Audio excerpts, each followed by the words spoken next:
Halo teman-teman, nama saya Distina Lintang. Saya akan menjelaskan tentang sejarah perkembangan hadis. Yang pertama, pada masa Rasulullah Shallallahu Alaihi Wasallam dibagi menjadi dua, cara Rasul menyampaikan hadis dan cara sahabat menerima hadis. Cara Rasul menyampaikan hadis yang pertama melalui majelis taklim, yaitu pusat atau tempat pengajian yang diadakan oleh Nabi untuk membina para jamaah. Yang kedua melalui para sahabat. Dalam banyak kesempatan Rasul juga menyampaikan hadisnya melalui para sahabat tertentu, yang kemudian oleh para sahabat tersebut disampaikan kepada orang lain. Yang ketiga melalui para istrinya. Cara ini beliau lakukan untuk hal-hal sensitif seperti yang berkaitan dengan soal keluarga dan kebutuhan biologis, terutama yang menyangkut suami istri. Yang keempat, dengan mencontohkan langsung. Yang kedua, cara sahabat menerima hadis, yaitu yang pertama, mendengarkan langsung dari Nabi, seperti menghadiri pengajian majelis taklim. Yang kedua, mendengar dari sahabat yang lain. Penulisan hadis pada masa Rasulullah. Hadis pada masa ini tidak dihimpun sebagaimana Al-Quran, meski dicatat oleh beberapa sahabat. Alasannya karena 1. Umumnya hadis yang berada dalam memori hafalan para ulama yang menyandang gelar terpercaya dan dianggap masih otentik tanpa perubahan. Faktor-faktor pendukung bagi upaya pembukuan belum demikian kuat.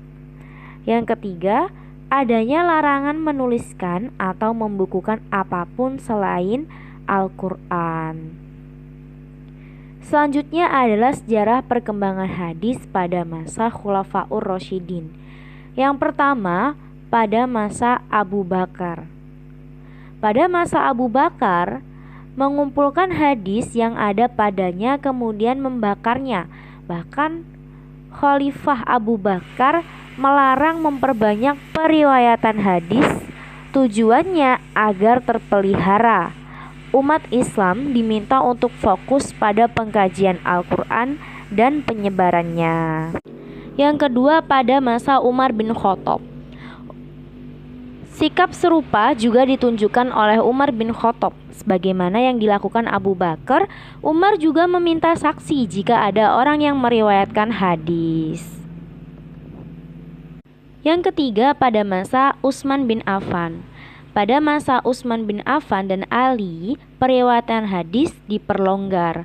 Dalam suatu kesempatan khutbah, Utsman meminta kepada para sahabat agar tidak banyak meriwayatkan hadis yang mereka tidak pernah mendengar hadis itu pada zaman Abu Bakar dan Umar. Pernyataan Utsman ini menunjukkan pengakuan Utsman atas sikap hati-hati kedua khalifah sebelumnya. Yang keempat, Khalifah Ali bin Abi Thalib. Secara umum, beliau baru bersedia menerima riwayat hadis apabila periwayat hadis tersebut telah mengucapkan sumpah bahwa hadis yang disampaikannya itu benar-benar berasal dari Nabi. Selanjutnya adalah perkembangan hadis pada masa tabi'in. Yang pertama, pada masa Asyar Intisyar Riwayah, yaitu menyebarkan periwayatan hadis. Pada masa ini, daerah kekuasaan Islam semakin luas.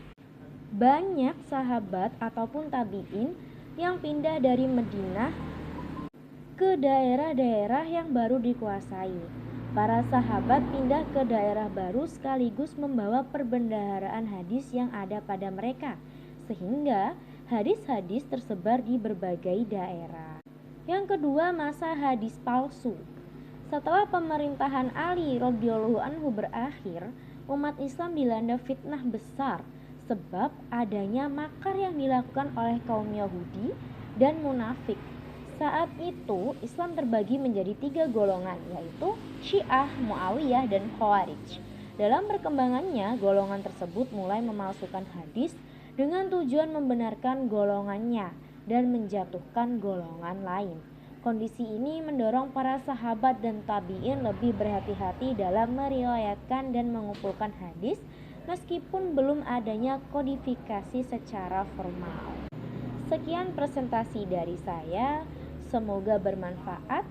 Terima kasih. Assalamualaikum warahmatullahi wabarakatuh.